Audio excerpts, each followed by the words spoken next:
You mentioned that there was some change that you went through when your son passed.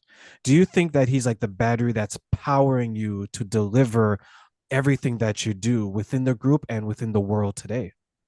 Absolutely, 100 million%. So, one of the things that I share it with Grief to Hope is that this is all in honor of my son, right? And so, what he left me with, that gift that he left me with, is the power of service, gratitude, patience, and to share what I went through and provide my thoughts, experiences with the world. But there's no better cheerleader than someone that you can't see. And what I mean by that is, and I tell this, in a weird kind of sense of way, but he can't talk back to me. He can't tell me no. He can't say, Mom, that's silly. Don't do that. He can't say, Mom, don't do that.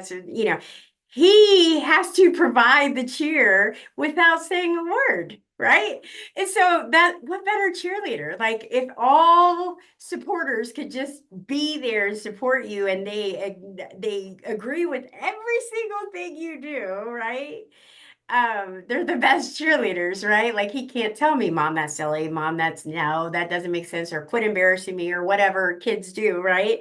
Until I meet him again. But I think that's the power behind it. And it also it fuels me. It fuels my fire to know that I live for the both of us. I live for him and I.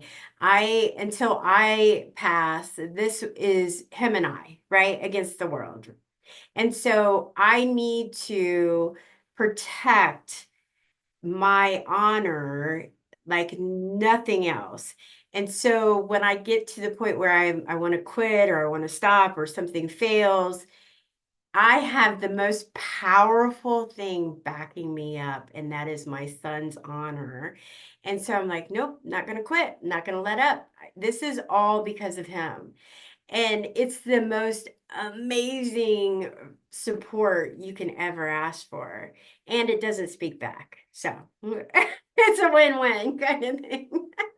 It's like an endless support or center, an endless source of inspiration, Yes, I love that. Yes, right? it was It doesn't ever exactly that. die. It always burns, right? Yeah. It's just endless. It's forever. It can light up the sky 1,000 times Mm, endlessly. I love those words. Yes, perfect. I seen that you did a couple of talks in Uh-huh. person. I seen a couple of sessions, and I wish I lived closer because I would love to see it in person. But I promise I will be there just because I spend so much time in the States, anyways, living in Canada. So one day I will definitely catch you in person. But how does that feel to take it from, let's say, the online world to in person, and you get to see these different people, city to city, state to state, place to place? It's amazing. I am so blessed to be able to spend time with people that are in the grief world. And these people are warriors. They are the most strongest, amazing people, just like yourself, just making differences and how they're surviving and making a difference. And everyone that I ever come in contact with has always put a smile on my face. And even though we may be in the um, same environment with the grief, it's it's not a depressing kind of ugly place. It's a very beautiful kind of thing. And we always talk about our loved ones, and they always come up and they share very similar situations.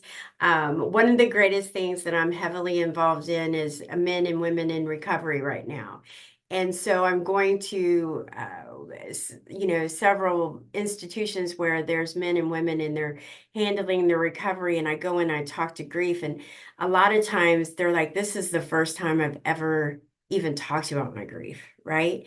And these men and women, what they have gone through and what they've seen in their lifetime, most people could never imagine. And it's hard because they are battling two or three struggles: the addiction, the grief, maybe a childhood trauma. It could be anything, but they're battling at least the grief and the recovery. And these people are incredible.